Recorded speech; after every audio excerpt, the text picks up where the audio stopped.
माननीय प्रधानमंत्री द्वारा ई रूपी के इस लॉन्च कार्यक्रम में हार्दिक स्वागत है। आज का दिन बहुत ही ऐतिहासिक है। हमारे साथ इस समय हजारों अस्पताल तथा देश दुनिया से कई हजार लोग जुड़ चुके हैं। सोशल मीडिया सहित सभी प्लेटफॉर्म्स के माध्यम से इस कार्यक्रम से जुड़े लोगों का हम स्वागत करते हैं। ये एक अत्यंत विशेष घड़ी है जब हमारे बीच में माननीय प्रधानमंत्री जी उपस्थित हैं। ई रूपी के लोकार्पण के इस कार्यक्रम में हम उनका तहे दिल से हार्दिक अभिनंदन करते हैं।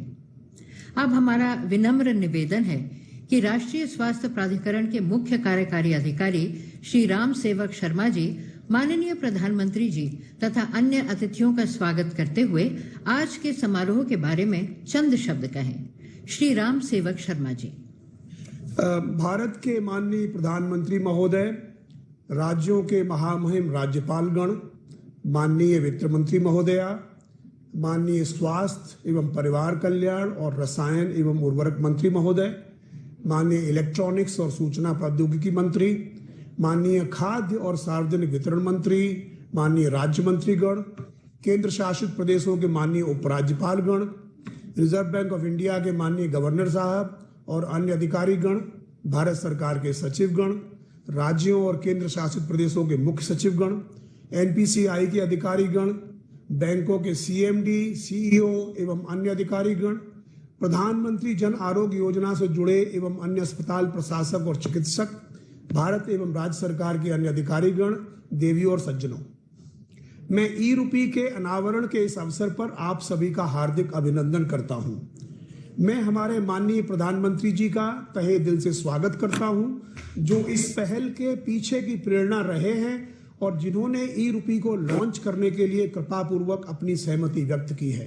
ये हम सबके लिए सौभाग्य की बात है। ये ऐतिहासिक माइलस्टोन अगस्त 2014 में शुरू हुई डिजिटल इंडिया यात्रा का एक महत्वपूर्ण पड़ाव है। उस समय हमारे प्रधानमंत्री के गतिशील नेतृत्व में केंद्रीय मंत्रिमंडल ने डिजिटल इंडिया को मंजूरी दी थी। डिजिटल इंडिया माननीय प्रधानमंत्री के सबसे पसंदीदा कार्यक्रमों में से एक है। इस कार्यक्रम की व्यापक दृष्टि भारत को डिजिटली एम्पावर्ड सोसाइटी और नॉलेज इकोनॉमी में ट्रांसफॉर्म करना है।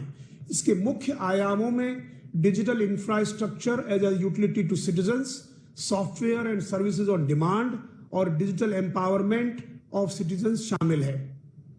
टेक्नोलॉजी के क्षेत्र में हमारे देश ने सभी मापदंडों पर ऊंची छलांग लगाई है। आंकड़े उसके गवाह हैं। आज देश में 129 करोड़ लोगों के पास आधार है। हमारे पास 120 करोड़ मोबाइल कनेक्शन और 78 करोड़ इंटरनेट यूजर्स हैं।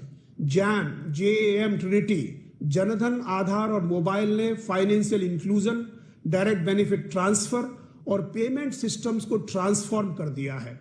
आज हमारे देश में 80% से अधिक वयस्कों के पास बैंक खाते हैं, जबकि यही आंकड़ा 2014 में मात्र 53% था।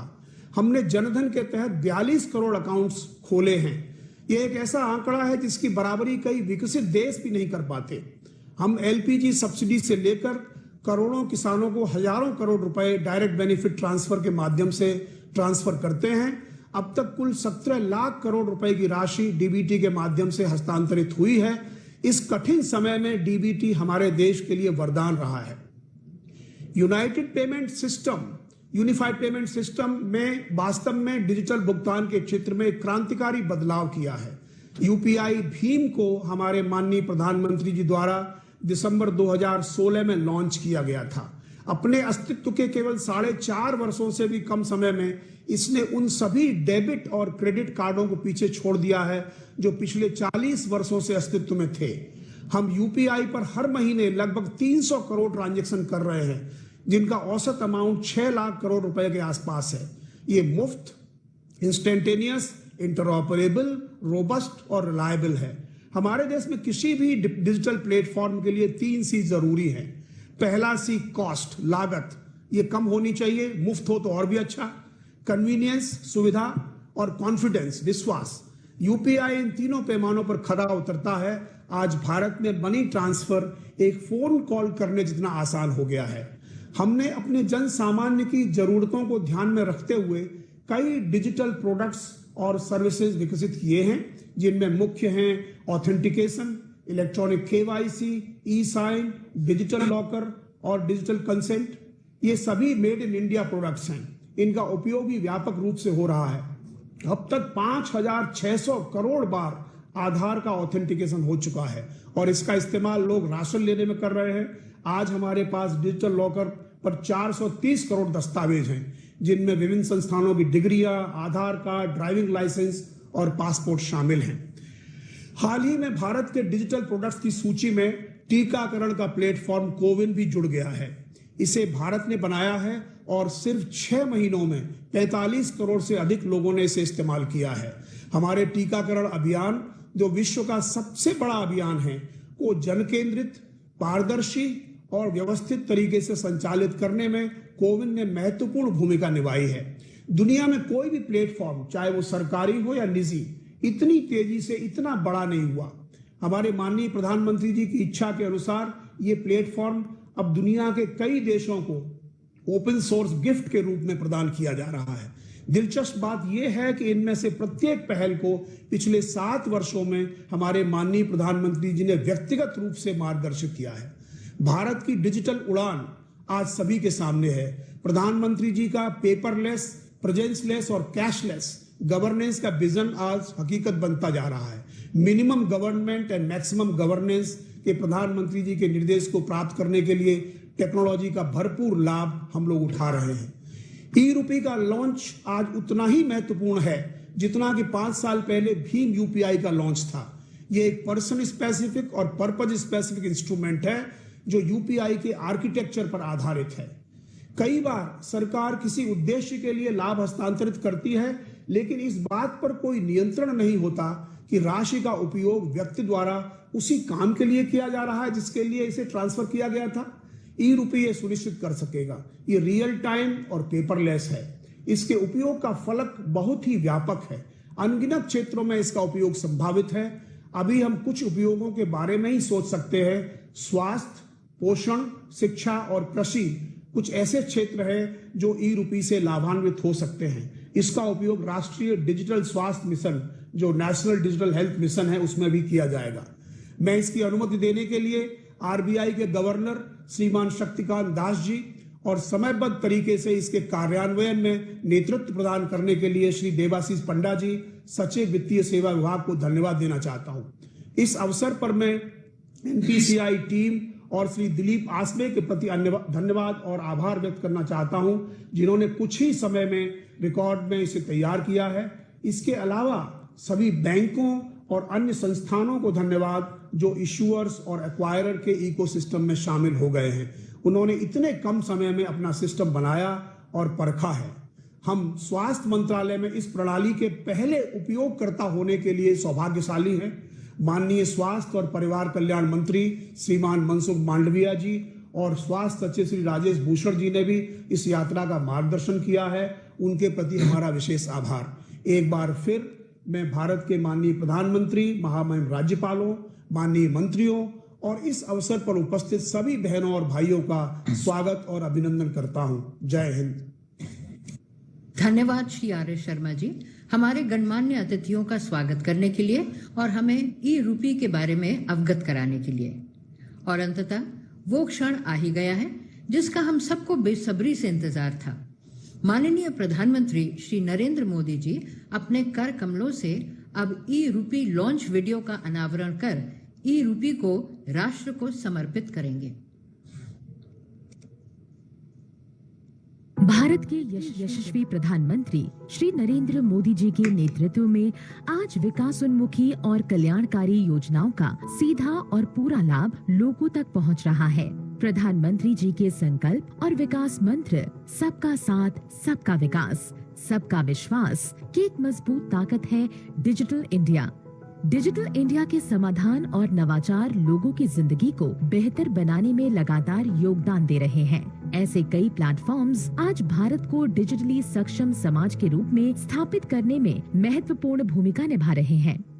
साथियों, मिनिमम गवर्नमेंट, मैक्सिमम गवर्नेंस के सिद्धांतों पर चलते हुए सरकार और जनता के बीच, सिस्टम और सुविधाओं के बीच समस्याओं और सर्विस के बीच गैप कम करना, इनके बीच की मुश्किलें खत्म करना और जन सामान्य की सुविधा बढ़ाना ये समय की मांग रहा है।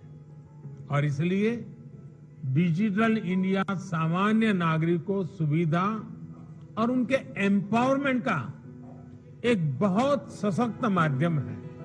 देश के हर वर्ग ने, समाज के हर तबके ने टेक्नोलॉजी आधारित ऐसे कई प्लेटफॉर्म्स को बहुत ही कार्यकुशल, प्रभावी और किफायती तरीके से अपनाया है। डिजिटल इंडिया के इसी संकल्प को आगे बढ़ाती एक नई पहल है ई-रूपी। यह भारत के सबसे सफलतम पेमेंट प्लेटफॉर्म भीम यूपीआई पर आधारित है। ई-रूपी आरबीआई स्वीकृत एक प्रीपेड ई वाउचर है जिसे एनपीसीआई यानी भारतीय राष्ट्रीय भुगतान निगम ने वित्तीय सेवा विभाग और बैंकों के सहयोग से विकसित किया है। ई-रूपी विशिष्ट सेवा के भुगतान के लिए लाभार्थी को जारी किया जाता है। यह एक क्यूआर कोड या एसएमएस स्ट्रिंग आधारित ई वाउचर है जिसे लाभार्थी के मोबाइल पर भेजा जाता है। इस कोड के माध्यम से सेवा प्रदाता के अकाउंट में डायरेक्ट फंड ट्रांसफर किया जाता है। सरकारी संस्थाएं, कॉरपोरेट या कोई भी सेवा प्रायोजक अपने पार्टनर बैंक की मदद से ई-रूपी वाउचर जनरेट कर सकते हैं। सेवा प्रदाता केंद्र पर लाभार्थी ई-रूपी के माध्यम से भुगतान कर सकते हैं। सेवा प्रदाता केंद्र वाउचर के रूप में मिले क्यूआर कोड या एसएमएस को स्कैन करेंगे। लाभार्थी के वेरिफिकेशन के लिए एक कोड लाभार्थी के मोबाइल नंबर पर भेजा जाएगा। वेरिफिकेशन हो जाने पर तुरंत भुगतान होने की पुष्टि हो सकेगी। यह वाउचर कैशलेस और कॉन्टैक्टलेस है। इसका उपयोग सिर्फ एक बार ही किया जा सकता है। यह पूरी तरह से सुरक्षित और विश्वसनीय है। लाभार्थियों की निजी जानकारी पूरी तरह से गोपनीय होती है। ई-रूपी सुनिश्चित करता है सेवाओं की टारगेटेड और लीक प्रूफ डिलीवरी, वितरण प्रणाली के सरलीकरण के साथ साथ न्यूनतम प्रशासनिक लागत।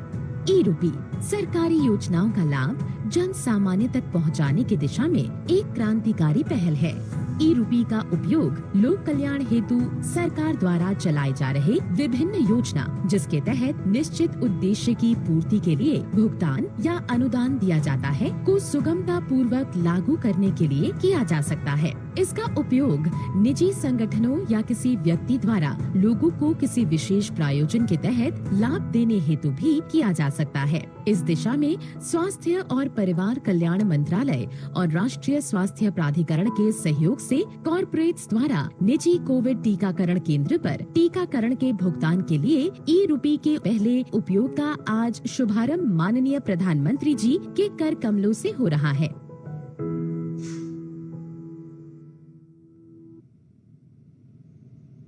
सचमुच ई-रूपी डिजिटल भारत की ओर एक बहुत ही मजबूत कदम है। अब माननीय प्रधानमंत्री जी की अनुमति से ई-रूपी का कोविड-19 वैक्सीनेशन के लिए शुभारंभ करेंगे। आइए हम आपको ले चलते हैं वैक्सीनेशन सेंटर पर।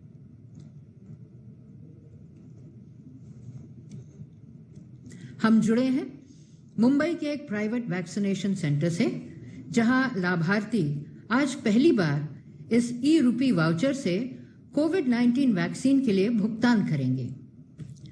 हमारी पहली लाभार्थी अब वैक्सीनेशन काउंटर पर पहुंच गई हैं और वो हॉस्पिटल के कर्मचारी को अपने मोबाइल में मिले ई-रूपी वाउचर को दिखा रही हैं।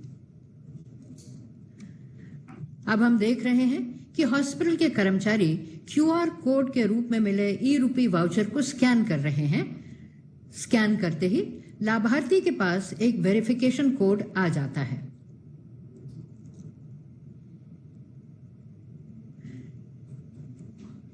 ये वेरिफिकेशन कोड लाभार्थी हॉस्पिटल के कर्मचारी को बताती हैं। Thank you. Verification code enter करते ही ई-रूपी वाउचर रिडीम हो गया है और इस तरह उसके वैक्सीन का भुगतान ई-रूपी के माध्यम से सफल हो जाता है। अब लाभार्थी कोविड-19 वैक्सीन लगवाने जा रही हैं। जैसा कि हम सबने देखा, ई-रूपी के माध्यम से वैक्सीन का भुगतान मात्र कुछ ही मिनट में बिल्कुल कैशलेस, कॉन्टैक्टलेस और सुगमता पूर्वक हुआ।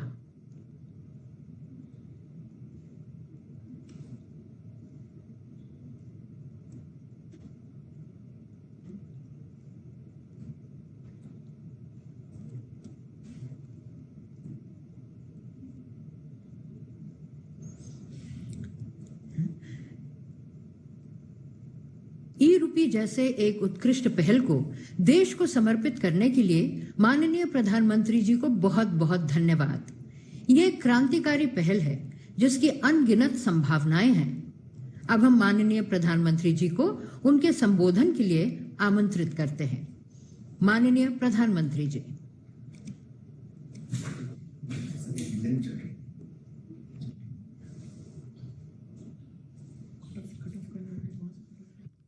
नमस्कार।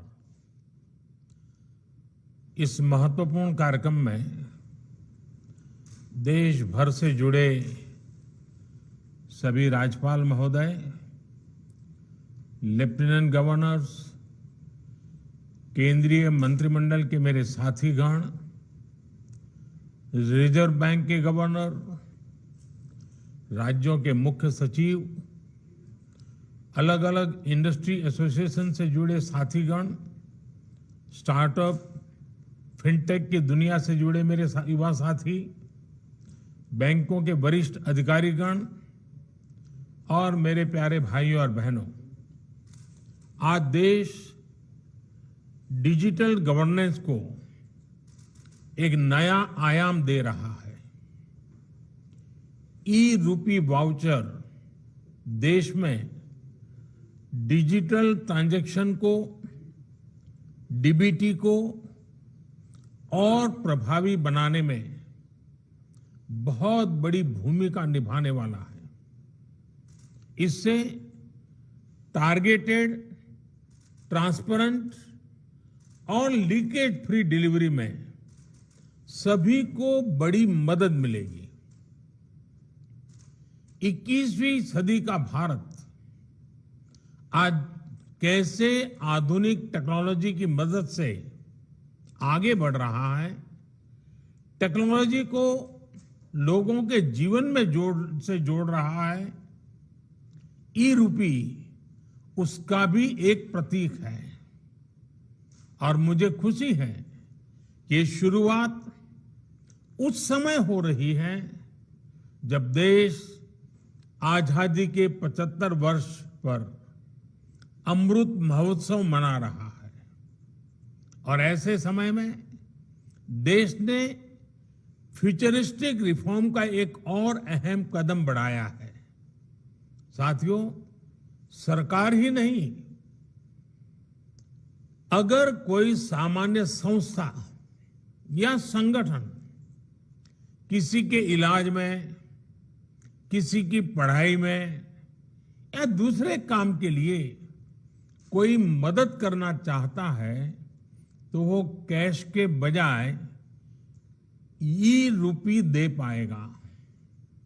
इससे सुनिश्चित होगा कि उसके द्वारा दिया गया धन उसी काम में लगा है जिसके लिए वो राशि दी गई है। अभी शुरुआती चरण में ये योजना देश के हेल्थ सेक्टर से जुड़े बेनिफिट्स पर लागू की जा रही है। मान लीजिए कोई ऑर्गेनाइजेशन सेवा भाव से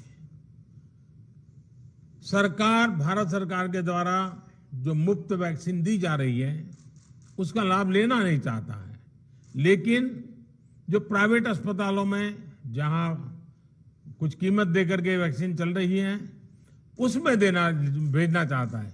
अगर वो 100 गरीबों को वैक्सीन लगवाने की उसकी इच्छा है तो वो उन 100 गरीबों को ई रूपी वाउचर दे सकता है।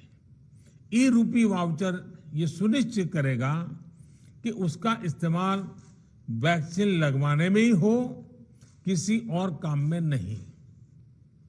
समय के साथ इसमें और भी चीजें जुड़ती चली जाएगी। जैसे कोई किसी के इलाज पर खर्च करना चाहता है, कोई टीबी के मरीज को सही दवाओं और भोजन के लिए आर्थिक मदद देना चाहता है, या फिर बच्चों को, गर्भवती महिलाओं को भोजन और पर्यावरण से जुड़ी दूसरी सुविधाएं पहुंचाना चाहता है, तो ई रूपी उनके लिए बहुत मददगार साबित होगा। यानी ई रूपी एक तरह से पर्सन के साथ साथ पर्पज स्पेसिफिक भी है। जिस मकसद से कोई मदद या कोई बेनिफिट दिया जा रहा है वो उसी के लिए प्रयोग होगा, ये ई रूपी सुनिश्चित करने वाला है। कोई अब अगर चाहेगा कि वो वृद्धाश्रम में 20 नए बेड लगवाना चाहता है तो ई रूपी वाउचर उसकी मदद करेगा। कोई किसी क्षेत्र में 50 गरीबों के लिए भोजन की व्यवस्था करना चाहता है तो ई रूपी वाउचर उसकी मदद करेगा। अगर कोई गौशाला में चारे की व्यवस्था करना चाहता है तो ई रूपी वाउचर उसकी भी मदद करेगा। इसे अगर राष्ट्रीय परिप्रेक्ष्य में देखें तो अगर सरकार द्वारा किताबों के लिए पैसा भेजा गया है तो ई रूपी ये सुनिश्चित करेगा कि किताबें ही खरीदी जाएं। अगर यूनिफॉर्म के लिए पैसा भेजा है तो उससे यूनिफॉर्म ही खरीदी जाए। अगर सब्सिडाइज खाद के लिए मदद की है तो वो खाद खरीदने के लिए ही काम आए। गर्भवती महिलाओं के लिए दिए गए कैश से सिर्फ पोषक आहार ही खरीदा जा सके, यानी पैसा देने के बाद हम उसका जो इस्तेमाल चाहते हैं ई रूपी वाउचर उसे सिद्ध करेगा। साथियों, पहले हमारे देश में कुछ लोग चाहते थे कि टेक्नोलॉजी, और वो कहते भी थे कि टेक्नोलॉजी तो केवल अमीरों की चीज है, भारत तो गरीब देश है, इसलिए भारत के लिए टेक्नोलॉजी का क्या काम। जब हमारी सरकार टेक्नोलॉजी को मिशन बनाने की बात करती थी तो बहुत से राजनेता, कुछ खास किस्म के एक्सपर्ट्स उस पर सवाल खड़ा करते थे। लेकिन आज देश ने उन लोगों की सोच को नकारा भी है और गलत भी साबित किया है। आज देश की सोच अलग है, नई है। आज हम टेक्नोलॉजी को गरीबों की मदद के, उनकी प्रगति के एक टूल के रूप में देख रहे हैं। आज दुनिया देख रही है कैसे भारत में टेक्नोलॉजी पारदर्शिता और ईमानदारी ला रही है, कैसे टेक्नोलॉजी नए अवसरों को पैदा करने में, उन्हें गरीबों को सुलभ बनाने का काम कर रही है, और कैसे टेक्नोलॉजी सरकार और लाल फीताशाही पर सामान्य मानवी की निर्भरता को कम कर रही है। आप आज के ही यूनिक प्रोडक्ट को देखिए। आज हम यहां तक इसलिए पहुंचे हैं क्योंकि देश ने जनधन खातों को खोलने, उन्हें मोबाइल और आधार से जोड़ने और जैम जैसी व्यवस्था के लिए वर्षों मेहनत की है। जब जैम को शुरू किया गया था तब बहुत से लोग इसके महत्व को नहीं समझ पा रहे थे, लेकिन इसकी अहमियत को हमने लॉकडाउन के समय देखा। जब दुनिया के बड़े बड़े देश परेशान थे कि लॉकडाउन में कैसे अपने गरीबों की मदद करें, लेकिन भारत के पास एक पूरी व्यवस्था तैयार थी। दूसरे देश अपने यहां के पोस्ट ऑफिस और बैंक खुलवा रहे थे तो वहीं भारत महिलाओं के बैंक खातों में सीधे आर्थिक मदद भेज रहा था। भारत में अब तक डायरेक्ट बेनिफिट ट्रांसफर के जरिए करीब 17.5 लाख करोड़ रुपए सीधे लाभार्थियों के खाते में भेजे जा चुके हैं। आज केंद्र सरकार 300 से ज्यादा योजनाओं का लाभ डीबीटी के माध्यम से, डायरेक्ट बेनिफिट ट्रांसफर के माध्यम से लोगों तक पहुंचा रही है। लगभग 90 करोड़ देशवासियों को इसके तहत किसी न किसी रूप में लाभ हो रहा है। राशन हो, एलपीजी गैस हो, इलाज हो, स्कॉलरशिप हो, पेंशन हो, मजदूरी हो, घर बनाने के लिए मदद हो, ऐसे अनेक लाभ डीबीटी से मिल रहे हैं। पीएम किसान सम्मान निधि के तहत 1,35,000 करोड़ रुपए सीधे किसानों के बैंक अकाउंट में पहुंचाए गए हैं। इस बार तो किसानों से जो गेहूं की सरकारी खरीद हुई है उसका लगभग 85,000 करोड़ रुपए सीधा किसानों के बैंक खाते में ही ट्रांसफर किया गया है। इन सारे प्रयोगों का बहुत बड़ा लाभ ये हुआ है कि देश के करीब करीब 1.25 लाख करोड़ रुपए से अधिक गलत हाथों में जाने से बचे हैं। साथियों, भारत आज दुनिया को दिखा रहा है कि टेक्नोलॉजी को एडप्ट करने में, उससे जुड़ने में वो किसी से भी पीछे नहीं है। इनोवेशंस की बात हो, सर्विस डिलीवरी में टेक्नोलॉजी के इस्तेमाल हो, भारत दुनिया के बड़े देशों के साथ मिलकर ग्लोबल लीडरशिप देने की क्षमता रखता है।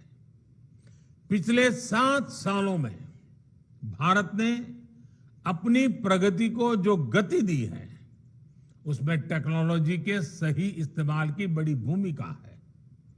आप सोचिए, क्या 8-10 साल पहले किसी ने कल्पना की थी कि टोल बूथ पर करोड़ों गाड़ियां बिना किसी फिजिकल ट्रांजैक्शन के लेन देन से निकलेगी?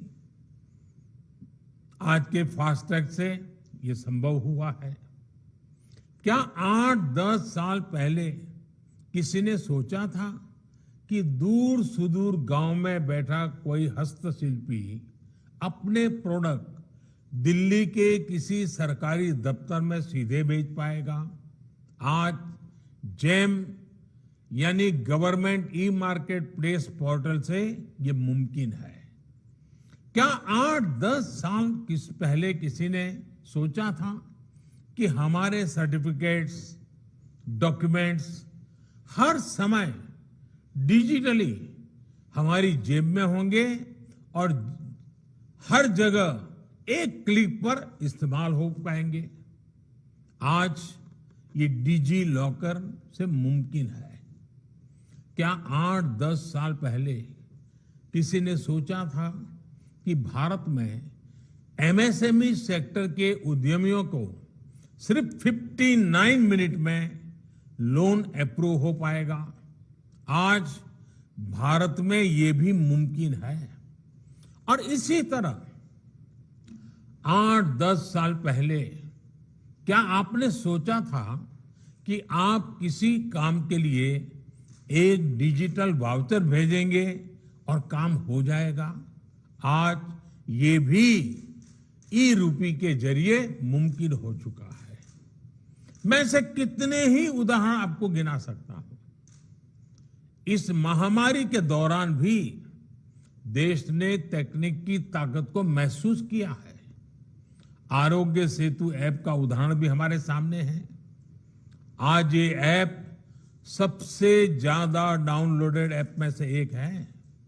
इसी तरह कोविन पोर्टल भी आज हमारे वैक्सीनेशन प्रोग्राम में, वैक्सीनेशन सेंटर के चयन में, रजिस्ट्रेशन में, वैक्सीन सर्टिफिकेट प्राप्त करने में देशवासियों की बड़ी मदद कर रहा है। पुरानी व्यवस्था चल रही होती तो वैक्सीनेशन लगवाने के बाद सर्टिफिकेट के लिए दौड़ना पड़ रहा होता। दुनिया के कई बड़े देशों में भी आज पेपर पर हाथ से लिख करके सर्टिफिकेट दिया जा रहा है। लेकिन भारत के लोग एक क्लिक में डिजिटल सर्टिफिकेट डाउनलोड कर रहे हैं। इसलिए आज भारत का कोविन सिस्टम दुनिया के कई देशों को आकर्षित कर रहा है।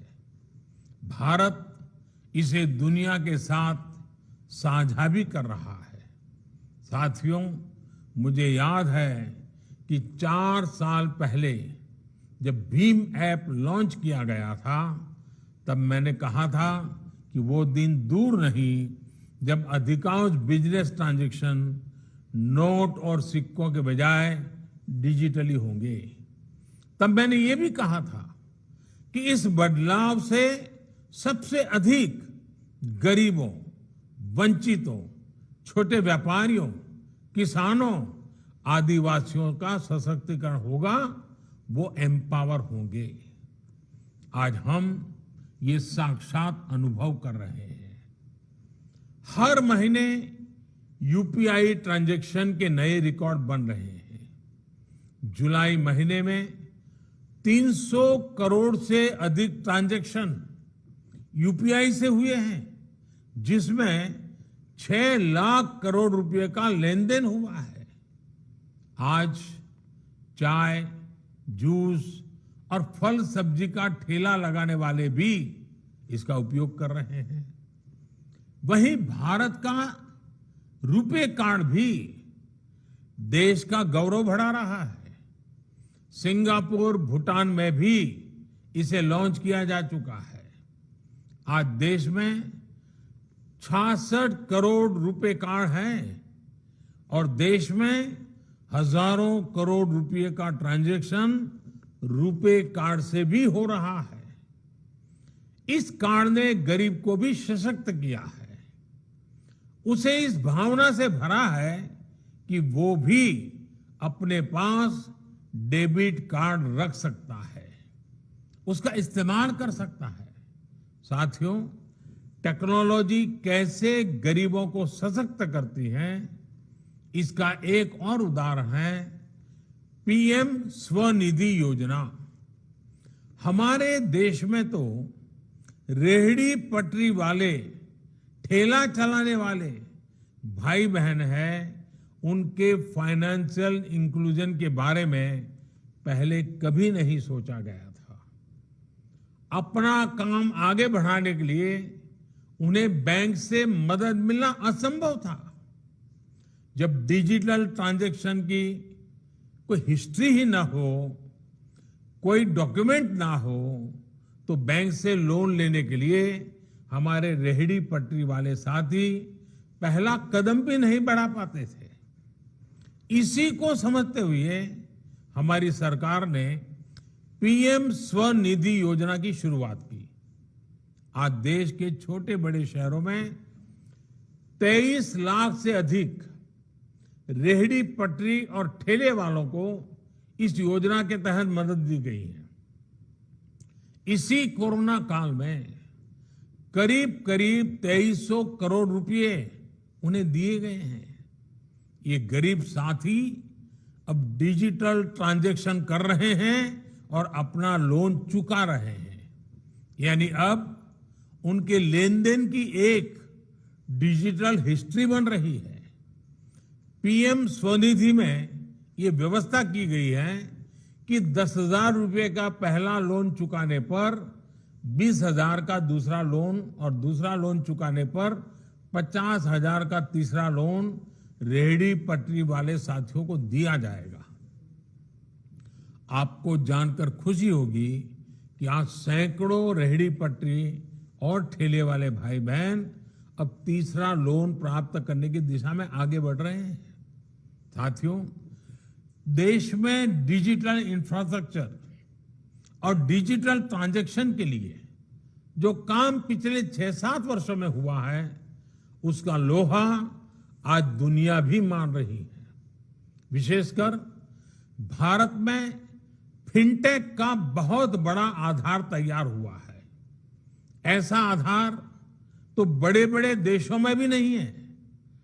देशवासियों का पॉजिटिव माइंडसेट फिनटेक सॉल्यूशन को एडॉप्ट करने की उनकी क्षमता भी असीम है। इसलिए ये आज भारत के युवाओं, भारत के स्टार्टअप इकोसिस्टम के लिए भी बेहतरीन मौका है। भारत के स्टार्टअप्स के लिए फिनटेक में अनेकों संभावनाएं हैं। साथियों, मुझे विश्वास है कि ई रूपी वाउचर भी सफलता के नए अध्याय लिखेगा। इसमें हमारे बैंकों और हमारे पेमेंट गेटवे का बहुत बड़ा रोल है। हमारे सैकड़ों प्राइवेट अस्पतालों, कॉरपोरेट्स, उद्योग जगत, एनजीओज और दूसरे संस्थानों ने भी इसको लेकर बहुत रुचि दिखाई है। मेरा राज्य सरकारों से भी आग्रह है कि अपनी योजनाओं का सटीक और संपूर्ण लाभ सुनिश्चित करने के लिए ई रूपी का अधिक से अधिक उपयोग करें। मुझे विश्वास है कि हम सभी की ऐसी ही सार्थक साझेदारी एक ईमानदार और पारदर्शी व्यवस्था के निर्माण को और गति देगी। एक बार फिर सभी देशवासियों को इस बड़े रिफॉर्म के लिए बहुत बहुत बधाई देता हूं। बहुत बहुत शुभकामनाएं। धन्यवाद।